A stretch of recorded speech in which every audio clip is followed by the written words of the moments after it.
दोस्तों नमस्कार। Open eyes में आपका स्वागत है।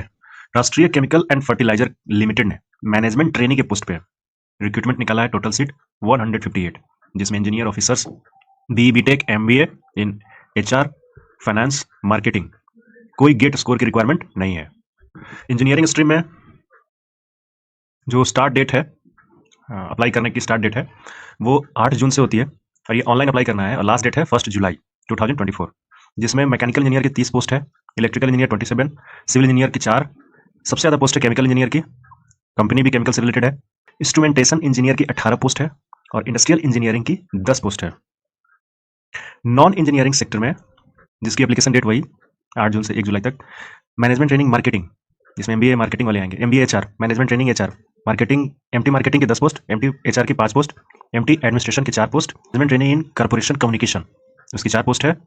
Additionally management training in fire, जिसमें फायर एंड सेफ्टी के ऑफिसर्स होंगे, एमटी इन सीसी लैब। अब इनकी डिटेल हम देखेंगे। एलिजिबिलिटी क्राइटेरिया क्या है, मिनिमम मार्क्स क्या है और मैक्सिमम एज कितना तक अलाउड है। सबसे पहले मैनेजमेंट ट्रेनिंग इन केमिकल का देखते हैं। इसमें टोटल पोस्ट है 51। B BTech in chemical engineering होना चाहिए 4 ईयर का, या फिर 3 ईयर्स का बी बीटेक रेगुलर होना चाहिए विथ डिप्लोमा। मिनिमम मार्क्स है 60% aggregate in final year engineering for all OBC and unreserved EWS, but in case of SC ST candidate के लिए 55%। इसमें डुअल एग्रीगेटेड और अलाइड डिग्री भी एलिजिबल है, लेकिन उसमें केमिकल मेंशन होना चाहिए, मैकेनिकल मेंशन होना चाहिए, इलेक्ट्रिकल मेंशन होना चाहिए, इंस्ट्रूमेंटेशन मेंशन होना चाहिए, पर्टिकुलर ट्रेड मेंशन होना चाहिए।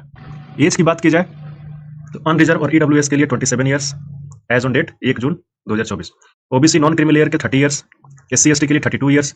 इन case of person with benchmark disability, अगर वो अनरिजर्व कैटेगरी में है तो 37 ईयर्स, अगर वो ओबीसी में है तो 40 ईयर्स, एंड वो एससी एसटी में है तो 42 ईयर्स। ये एज रिलैक्सेशन दिया गया है। उसी तरीके से एमटी मैकेनिकल के लिए बीटेक मैकेनिकल होना चाहिए, एमटी इलेक्ट्रिकल के लिए बीटेक इलेक्ट्रिकल होना चाहिए, इंस्ट्रूमेंटेशन के लिए इंस्ट्रूमेंटेशन इंजीनियरिंग में बी बीटेक होना चाहिए। नेक्स्ट है मैनेजमेंट ट्रेनिंग सिविल। सिमिलरली इसमें भी सिविल इंजीनियरिंग होना चाहिए, बी बीटेक। एज वही सेम सबके लिए है। फायर में बी बीटेक फायर और फायर सेफ्टी ब्रांच में होना चाहिए। मिनिमम मार्क्स भी एज इट इज है। अब सीसी लैब, इसके लिए क्या है कि बी बीटेक इन या तो केमिकल में, पेट्रोकेमिकल में या केमिकल टेक्नोलॉजी में हो, या फिर पीएचडी इन केमिस्ट्री, इसमें होना चाहिए। पीएचडी के लिए, पीएचडी के स्टूडेंट के लिए अनरिजर्व और ईडब्ल्यूएस में 32 ईयर्स है, क्योंकि ये जो सीसी लैब में सीट सिर्फ अनरिजर्व का है, इसलिए अनरिजर्व का ही दिया गया है।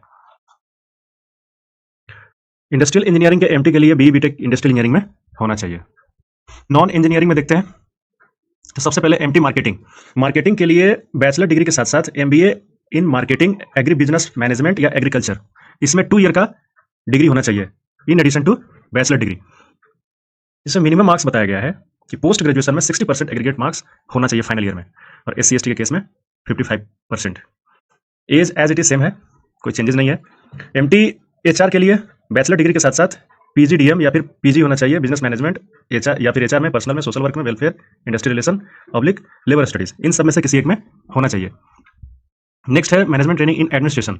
एडमिनिस्ट्रेशन के केस में same thing, bachelor degree, MBA HR, MMR, MHR, DM, PG diploma in management, और in case of corporate communication bachelor degree के साथ साथ diploma in business management, media studies, PR, mass communication and journalism में PG होना चाहिए। Now come to how to apply. Application process क्या होगा। सबसे पहले हम आरसीएफ की वेबसाइट www.rcflimitedltd.com पे जाएंगे। वहां पे एचआर सेक्शन में जाएंगे। एचआर सेक्शन में रिक्रूटमेंट सेक्शन में जाएंगे एंड एडवर्टीजमेंट, जिस एडवर्टीजमेंट की हम बात कर रहे हैं उसको हम फाइंड करेंगे, वो सबसे पहला ही होगा। एडवर्टीजमेंट पे क्लिक करेंगे तो कुछ बेसिक इन्फॉर्मेशन होंगी, जैसे टेंटेटिव डेट्स और डॉक्यूमेंट्स डाउनलोड करने के लिए। उसी में एक सेक्शन बना होगा अप्लाई ऑनलाइन, जिसमें कुछ यूआरएल एड्रेस दिया होगा। इस यूआरएल एड्रेस पे क्लिक करना है। क्लिक करते ही एक विंडो ओपन होगा, जिसमें राइट साइड में लिखा होगा click here for new registration. आप न्यू उसमें क्लिक करेंगे तो एक विंडो ओपन होगा, जिसमें बेसिक इन्फॉर्मेशन मांगेगा, first name, last name, email ID, mobile number. और आरसीएफ की वेबसाइट हमने खोल ली है और पहले ही टैब पे हमारा एडवर्टीजमेंट आ रहा है, इस पर क्लिक करेंगे। क्लिक करते ही रिक्रूटमेंट सेक्शन में जाएगा, कुछ टेंटेटिव डेट्स होंगे, अप्लाई ऑनलाइन, यहाँ पे क्लिक करेंगे। Click here for new registration, यहाँ पे क्लिक करेंगे। कुछ बेसिक इन्फॉर्मेशन मांग रही है, बेसिक इन्फॉर्मेशन डालेंगे हम, name, first name, mobile number, email ID, security code डाल के। नेक्स्ट आएगा photograph and signature. Photograph and signature को अपलोड करेंगे। फर्स्ट सेक्शन में बेसिक इन्फॉर्मेशन मांगेगा, सेकंड में फोटोग्राफ एंड सिग्नेचर जो स्कैन कॉपी किया हुआ है वो मांगेगा, फिर डिटेल्स आपका एजुकेशनल डिटेल्स, एड्रेस, ये सब चीजें, फिर प्रीव्यू, एंड लास्ट में अपलोड करने के लिए जो भी डॉक्यूमेंट आपने है पीडीएफ में वो अपलोड करने के लिए, एंड देन पेमेंट टैब में, पेमेंट टैब क्लिक करने के बाद फाइनली सबमिट हो जाएगा। तो ये हुआ ऑनलाइन अप्लाई करने का प्रोसेस। इसमें कोई दिक्कत होगा तो आप कमेंट सेक्शन में पूछ सकते हैं। अप्लाई करने के दौरान अगर आप कहीं फंसते हैं तो पूछ सकते हैं। एप्लीकेशन फी जो है वो unreserved OBC, non creamy layer और ईडब्ल्यूएस के लिए 1000 रखी गई है। SC ST, PWD, female and ESM ex serviceman के लिए फ्री है 0 रुपीज। स्कैन डॉक्यूमेंट आपके पास होने चाहिए जिसमें photograph, signature, left thumb impression blue stamp paper, blue stamp से, and handwritten declaration black ink के साथ। एग्जामिनेशन पैटर्न पे किस तरीके से शॉर्टलिस्टिंग एंड सिलेक्शन होगा, तो सबसे पहले सीबीटी होगा, कंप्यूटर बेस्ड टेस्ट, इस ऑनलाइन टेस्ट कहा गया है, एंड देन पर्सनल इंटरव्यू, इसमें जीडी नहीं है। सीबीटी का डिटेल्स ये है कि सीबीटी ऑब्जेक्टिव टाइप होगा, 90 मिनट्स का पेपर होगा जिसमें जनरल एप्टीट्यूड 50 मार्क्स का, 90 मिनट्स में 100 मार्क्स का, जिसमें जनरल एप्टीट्यूड 50 मार्क्स का, एंड टेक्निकल सेक्शन से भी 50 मार्क्स के क्वेश्चन आएंगे, सारे ऑब्जेक्टिव होंगे। जनरल एप्टीट्यूड में English language, quant, logical reasoning और जनरल नॉलेज। टेक्निकल सेक्शन में ब्रांच स्पेसिफिक ऑब्जेक्टिव क्वेश्चंस रहेंगे। सीबीटी के कुछ टेस्ट सेंटर्स हैं जिनके बारे में जानना जरूरी है। सेंट्रल रीजन में Bhopal and Nagpur, northern region में Delhi, NCR, Lucknow, south region में हैदराबाद, बेंगलुरु, चेन्नई, ईस्टर्न रीजन में Guwahati, Kolkata, and western region में मुंबई, नवी मुंबई, थाने, एमएमआर रीजन। मेरे ख्याल से रिजर्वेशन, कंसेशन एंड रिलैक्सेशन के बारे में डिटेल से जानना हर एक एप्लीकेंट को जरूरी है और ये हर पीएसयू के लिए एप्लीकेबल है। पहला क्लाउज है कि रिजर्वेशन के लिए SC ST OBC, non creamy layer, PWD and EWS categories में रिजर्वेशन दी जाती है as per DPE guideline. Category एक बार आप सबमिट कर दिए तो चेंज नहीं होगा। कोई भी अगर SC ST OBC EWS PWD का लड़का है या लड़की है, वो जनरल कैटेगरी में भी अनरिजर्व कैटेगरी पोस्ट में भी आ सकता है, प्रोवाइडेड कि वो एज रिलैक्सेशन का बेनिफिट न ले, क्वालिफिकेशन का बेनिफिट न ले। रिजर्वेशन का बेनिफिट क्लेम रिलैक्सेशन लेने के लिए कास्ट का या पीडब्ल्यूडी का सर्टिफिकेट जमा करना जरूरी है, जो कि गवर्नमेंट ऑफ इंडिया के परफॉर्मा पे होना चाहिए।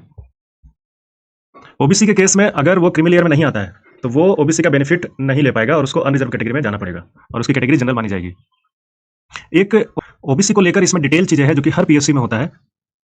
उसकी list national commission of backward classes का है, वहां पे जाके उसकी लिस्ट चेक कर सकते हैं, ओबीसी की लिस्ट, नॉन क्रीमी लेयर की। जिस पर्टिकुलर फाइनेंशियल ईयर में आप अप्लाई कर रहे हैं उसके 1 अप्रैल उस फाइनेंशियल ईयर से पहले का होना चाहिए। जैसे इसके केस में वेरी वेरी इंपॉर्टेंट है, आप इस चीज को ध्यान से समझ लें कि 1 अप्रैल 2023 के बाद का आपके पास ओबीसी होना चाहिए, अदरवाइज आपके एप्लीकेशन को कंसीडर नहीं किया जाएगा। और उसके साथ साथ एक ओबीसी नॉन क्रीमी लेयर के लड़कों के लिए एक सेल्फ डिक्लेरेशन भी देना होगा। वही क्लॉज ईडब्ल्यूएस के लिए, ईडब्ल्यूएस के लिए भी जो परफॉर्मा है, गवर्नमेंट का परफॉर्मा है, उसको आपको उसी परफॉर्मा में वो होना भरना पड़ेगा। इनकम और असेट का सर्टिफिकेट 1 अप्रैल 2023 के बाद का होना चाहिए, तब सिर्फ उसी को ये एंटरटेन करेंगे, उसके पहले का वो एंटरटेन नहीं करेंगे। मैक्सिमम लड़के इन्हीं सब चीजों में छटते हैं। अगर आप ओबीसी में बिलोंग करते हैं तो आप रेगुलरली अपने नॉन क्रीमी लेयर सर्टिफिकेट का रिन्यू कराते रहिए या बनवाते रहिए। एक फाइनेंशियल ईयर में एक सर्टिफिकेट जरूर बनवाइए। पर्सन विथ डिजेबिलिटी के जो कैंडिडेट्स हैं उनको जिस पोस्ट में डिजेबिलिटी का कोटा है वही ले सकते हैं, लेकिन अगर कोई बंदा पर्सन विथ डिजेबिलिटी है, right of person with disability act 2016 में अगर वो एलिजिबल है, जिसमें ढेर सारे कॉलम्स दिए हुए हैं, आप इसे पढ़ सकते हैं, एलिजिबल है तो वो अनरिजर्व कैटेगरी में भी वो आ सकता है। डेफिनिशन, पर्सन विथ डिजेबिलिटी में कौन कौन आते हैं as per right of person with disability act 2016। उसका स्पेसिफाइड डिजेबिलिटी 40% से कम नहीं होना चाहिए, और एक disability where specified disability has been defined in the measurable terms, measurable terms में डिफाइन होना चाहिए और 40% से कम नहीं होना चाहिए। इसमें एक एक्सेप्शन है कि अगर सेक्शन 34(1) जो कि ये मैंने बताया 34 का है, सेक्शन 34 ये जो नहीं आता है और कंपिटेंट अथॉरिटी ने, कोई एक ऑफिसर ने उसको 40% से ज्यादा की डिजेबिलिटी, जो कि प्रोविजन 7 है उस एक्ट का, जिसमें डिफाइन होता है कि कौन कंपिटेंट अथॉरिटी है और कितना का डिजेबिलिटी को डिफाइन किया गया है, अगर उस स्टूडेंट को सर्टिफाई कर दिया कंपिटेंट अथॉरिटी ने और वो इस सेक्शन में नहीं आता है तो भी उसको कंसेशन और रिलैक्सेशन दिया जाएगा और उसको अनरिजर्व वैकेंसी में अप्लाई करने का मौका जरूर दिया जाएगा।